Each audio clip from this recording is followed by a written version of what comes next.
Selamat datang kembali. Kita kan sering banget ya dengar soal pentingnya kebahagiaan di tempat kerja. Iya betul, udah jadi kayak mantra gitu ya. Nah, itu dia. Banyak banget artikel, apalagi dari sumber kayak Harvard Business Review yang kita pegang ini, bahas itu terus. Tapi biasanya sisi bagusnya aja kan? Sisi positifnya melulu.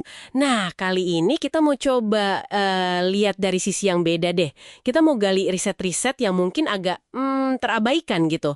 Yang nunjukin kalau fokus ke kebahagiaan kerja ini ternyata nggak selamanya baik juga. Setuju. Justru sumber-sumber ini ngajak kita nanya ulang asumsi-asumsi umum itu. Ada temuan yang nunjukin gambaran lebih, ya berwarna lah. Bahkan ada potensi ruginya kalau kita terlalu fokus kejar bahagia aja. Oke, siap nih. Kita mulai dari yang paling dasar ya. Karyawan bahagia sama dengan karyawan produktif. Itu kan? Itu dia, asumsi utamanya. PR itu dari Andre Spicer sama Carl Cederstrom kayaknya kok meragukan ya. Nah, iya. Ternyata hubungannya itu mungkin nggak sekuat yang kita kira selama ini. Oh gitu. Beberapa studi yang mereka kumpulin itu nunjukin korelasinya ya lumayan lemah lah. Malah ada kondisi di mana arahnya bisa sebaliknya. Wah, sebaliknya. Iya, jadi anggapan bahagia pasti produktif itu kayaknya perlu kita lihat lagi deh. Nggak otomatis gitu. Menarik banget ini. Terus kalau soal usaha ngejar bahagianya itu sendiri gimana? Kayaknya kok capek ya kalau harus happy terus di kantor. Betul. Malah di salah satu sumber kita disebutin usahanya itu bisa jadi melelahkan, bumerang gitu. Beneran? Ada risetnya juga soal itu. Ada. Riset dari timnya Iris Maus misalnya. Itu nunjukin ada efek paradoks. Makin kita ngejar atau terlalu menilai tinggi kebahagiaan, malah makin susah kita merasa bahagia beneran.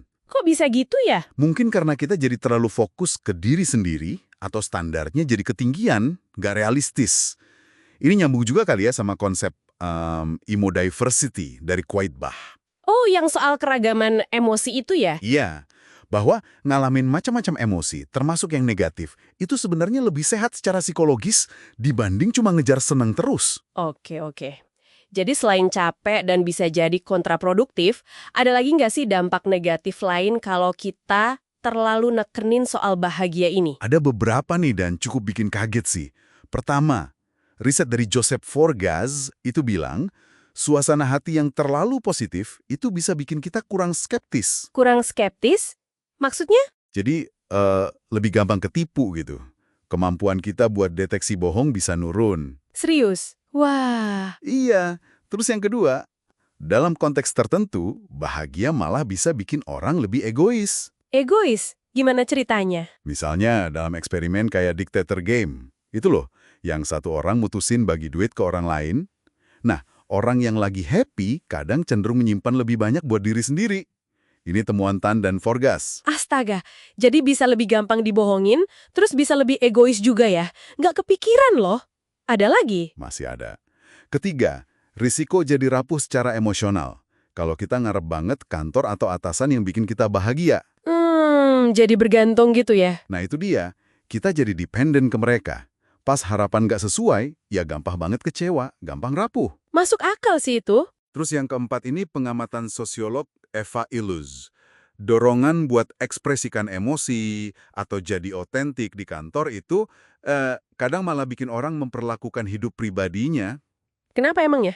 ya hubungan, keluarga, jadi kayak proyek kerjaan gitu, yang perlu di-manage secara efisien, rasional, batasannya jadi kabur. Wow, kompleks banget ya ternyata. Jadi kalau dengar semua ini, artinya apa nih buat Anda yang lagi kerja? Apa kita cuekin aja gitu soal bahagia di kantor? Iya nggak gitu juga sih. Ini jadi keinget ide kebahagiaan sintetisnya Daniel Gilbert, yang bilang kita tuh sebenarnya bisa nyiptain asa puas, bahkan setelah kena susah. Mungkin ini artinya resiliensi atau ketahanan mental itu jadi lebih penting ya daripada cuma positif terus. Persis. Poinnya bukan bilang bahagia itu nggak penting, ya penting lah. Tapi obsesinya atau cara pandang yang terlalu sederhana, itu yang bisa jadi masalah. Oke, jadi bukan kebahagiaannya yang salah ya? Bukan. Tapi ngejar tanpa henti atau nuntut kerjaan harus selalu bikin happy, itu yang keliru. Mungkin yang lebih sehat itu, ya terima aja kalau kerjaan, kayak hidup, ada naik turun emosinya. Menerima ya kuncinya. Iya, menerima. Ada stres, ada frustrasi, ada bosan, itu wajar. Sambil tetap cari makna dan kepuasan. Itu kayaknya lebih realistis dan awet deh. Nerima spektrum emosi yang lebih luas itu sehat kok. Oke, jadi kalau kita simpulkan dari sumber-sumber ini, kebahagiaan di tempat kerja itu rumit. Nggak sesederhana kelihatannya. Betul. Hubungannya sama produktivitas juga nggak hitam putih.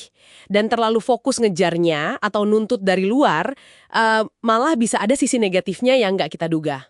Tepat sekali. Nah, sebagai penutup nih, mungkin ada pertanyaan buat Anda renungkan lebih dalam. Apa tuh? Daripada terus-terusan nanya, kerjaan ini bikin saya bahagia nggak ya? Gimana kalau fokusnya kita geser dikit? Gimana kalau tempat kerja lebih fokus nyiptain lingkungan yang dukung semua pengalaman emosi yang otentik, termasuk pas lagi susah? Maksudnya mendukung gimana? Ya, bantu karyawan bangun ketahanan, terus bantu mereka nemuin makna di kerjaannya. Kita kan tahu dari riset Amabile sama Kramer soal prinsip kemajuan. Oh ya, yang soal kemajuan kecil itu ya? Betul. Merasa ada kemajuan dalam kerjaan yang berarti, itu kan salah satu motivator paling kuat. Nah, jangan-jangan nih, fokus ke makna sama kemajuan itu sebenarnya jalan yang lebih sehat dan berkelanjutan menuju kesejahteraan di kantor, daripada cuma ngejar happy itu sendiri.